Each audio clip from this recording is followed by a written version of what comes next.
तर नमस्कार विद्यार्थिनींनो, गृहिणींनो. तर तुमच्यासाठी एक अत्यंत आनंदाची बातमी आहे की मी तुमच्यासाठी एक अंगणवाडी सेविका आणि मदतनीस या पदासाठी एक जाहिरात आलेली आहे. त्या संबंधित मी तुम्हाला या व्हिडिओमध्ये एक डिटेल व्हिडिओ बनवलेला आहे. तुमच्यासाठीच हा व्हिडिओ शेवटपर्यंत नक्की बघा आणि ही भरती कुठलची आहे ते एक्झॅक्ट तुम्ही जाणून घ्यावेत.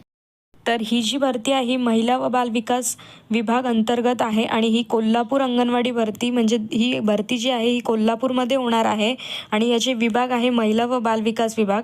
आणि भरती जो प्रकार आहे तो 2 ठिकाणी भरती प्रक्रिया सुरू आहे. तर इथे तुम्हाला 2 ठिकाणाची भरती आहे. व्हिडिओ शेवटपर्यंत बघा.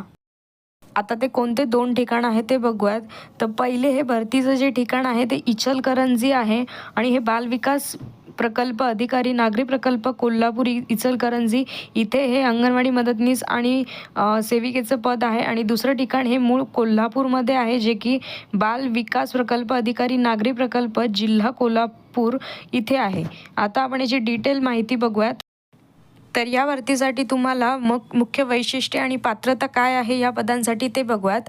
तर या भरतीसाठी तुम्हाला जे मुळात मानधन आहे ते प्रति महिन्याला 7,500 रुपये मिळणार आहे. हे अंगणवाडी मदतनीससाठी आहे. आणि अंगणवाडी सेविकेंसाठी तुम्हाला प्रति महिना तुम्हाला 12,000 ते 13,000 रुपये मानधन मिळाल्यात येते. आता हे दुसरं आहे शैक्षणिक पात्रता. तर या भरतीसाठी तुम्हाला किमान 12वी उत्तीर्ण असणे गरजेचं आहे. तुम्हाला 12वीचं मार्कशीट असणे गरजेचं आहे. मग महाराष्ट्रातलं ते कुठल्याही शाळेतलं असलं तरी चालतं, युनिव्हर्सिटीमधनं. आणि तिसरी गोष्ट म्हणजे वयोमर्यादा. तर या भरतीसाठी तुम्हाला 18 ते 35 वर्षे जे महिलांसाठी आहे आणि ज्या विधवा महिला आहेत त्यांना 40 वर्षांपर्यंत इथे सूट आहे.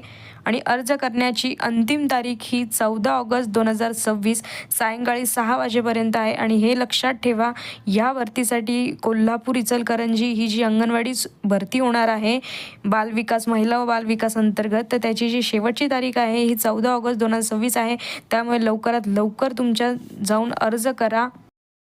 पुढील आपण आता या भरतीसाठी तुम्हाला कोणते कागदपत्र लागणार आहेत ते बघूयात. तर अंगणवाडी भरती 2026 आवश्यक महत्त्वाचे हे कागदपत्र आहे. तर शैक्षणिक गुणपत्रक व प्रमाणपत्र. तर या भरतीसाठी तुम्हाला 12वी पास असणे गरजेचं आहे. मग जर जास्त असेल पदवी असल्यास तर ते जोडलं तरी चालतं. आणि पण मुळात तुम्हाला 12वी उत्तीर्ण हे महत्त्वाचं आहे. किमान वयोमर्यादा आहे ते. आणि दुसरी वयाचा पुरावा. जर तुमच्याकडे वयाचा पुरावा म्हणजे PC असेल, 10वीचे बोर्ड प्रमाणपत्र किंवा मग जन्म दाखला. इथे 3 ऑप्शन पैकी तुम्ही कुठलंही एक म्हणजे सबमिट करू शकता. तिसरी रहिवासी दाखला, स्थानिक रहिवासी असल्याचा दाखला, आधार कार्ड. पण इथे तुम्हाला आधार कार्ड शिवाय तुम्हाला स्थानिक रहिवासी म्हणजे की डोमासाईल हे लागणार आहे. इथे ऑप्शन दिलेलं आहे पण तरी तुम्हाला स्थानिक म्हणजे जे डोमासाईल आहे ना ते लागणारच आहे आणि आधार कार्ड वेगळं लागणार आहे. पुढचं आहे आधार कार्ड, पॅन कार्ड, मतदान कार्ड या 3मधनं कोणतंही एक ओळखपत्र म्हणून लागणार आहे. 5वा आहे जातीचा दाखला. जर तुम्ही इन केस की EWS अंतर्गत किंवा मग OBC SCचा फायदा तुम्हाला घ्यायचा असता आरक्षणाचा, तर तुम्हाला जातीचा दाखला म्हणजेच की कास्ट सर्टिफिकेट असणे गरजेचं आहे. पुढचं 6 नंबरचं आहे की उत्पन्न व प्रगत गटात मोडत नसल्याचे प्रमाणपत्र म्हणजेच की नॉन क्रिमिलेअर लागू असल्यास. जर तुम्ही OBC कॅटेगरीमध्ये असेल आणि SBC SEBC यामध्ये जर कॅटेगरीमध्ये असेल तर तुम्हाला NCL नॉन क्रिमिलेअर असणे गरजेचं आहे. 7वं म्हणजे जर तुम्ही विधवा याचं जर आरक्षण घेणार असताल, परित्यक्त्या, अनाथ असल्यास तसेच सक्षम अधिकाऱ्यांचे प्रमाणपत्र लागू असल्यास तुम्हाला ते देखील जोडणे आवश्यक आहे. 8वा आहे पासपोर्ट साईज फोटो अर्जावर लावण्यासाठी. 9वा आहे अर्ज शुल्क भरण्याची पावतीची प्रत असणे गरजेचे आहे आणि भरलेला व स्वाक्षरी केलेला अर्जाचा नमुना. आता तुम्हाला इथे ऑफिशियल वेबसाईटवर नाही का अंगणवाडी म्हणजे की कोल्हापूर येथे जी अंगणवाडी भरती जी चालू आहे महिला व बालविकास अंतर्गत, तर त्या तुम्हाला वेबसाईटवर एक ऑफिशियल प्रत तुम्हाला तिथे लावलेली असेल, एक नमुना पत्र जे तुम्हाला त्याच्यासोबत अटॅच करायचे सगळे डॉक्युमेंट. त्याच्यावर तुमची योग्य ती माहिती भरायची आहे.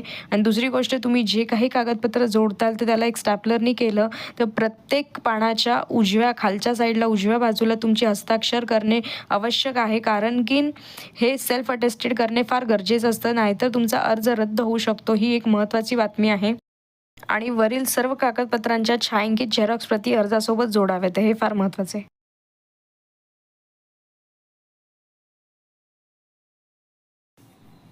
महत्त्वाच्या सूचना, अर्ज निर्धारित नमुन्यात भरावा. जे अर्ज तुम्हाला दिलेला आहे त्याच्यामध्येच भरावा. शैक्षणिक व इतर सर्व कागदपत्रांच्या छायाकीत झेरॉक्स प्रती जोडाव्यात. अर्ज शुल्क भरण्याची पावती जोड असते. वरील दिलेल्या संबंधित कार्यालयात प्रत्यक्ष अर्ज सादर करावा. तर इथे तुम्हाला अंगणवाडी म्हणजे जर तुम्ही कोल्हापूर जिल्ह्यात असेल तर तिथेचे तुम्ही कलेक्टर ऑफिस म्हणजे की महिला व बालविकास केंद्रामध्ये हा जाऊन अर्ज करावा. हा अर्ज तुम्हाला ऑफलाईन पद्धतीने करावा लागणार आहे. यासाठी तुम्ही कुठल्याही प्रकारच्या पोस्टाने जरी अर्ज केला तर इथे अर्ज स्वीकारला जाणार नाही आहे आणि सुट्टीच्या दिवशी हा अर्ज स्वीकारला जात नाही. शनिवार, रविवार व सार्वजनिक सुट्ट्या. इतकं लक्षात ठेवा की तुम्हाला अर्ज ऑफलाईन सादर करायचा आहे आणि इकडच्या ज्या स्थानिक रहिवासी आहे त्यांनीच हा अर्ज करावा, कारण की त्याच या भरतीसाठी पात्र ठरतात. तर अशाच प्रकारचे आणखी व्हिडिओ बघण्यासाठी आपल्या चॅनलला लाईक, शेअर आणि सबस्क्राईब करा. नवीन असेल तर फॉलो करायला विसरू नका. धन्यवाद.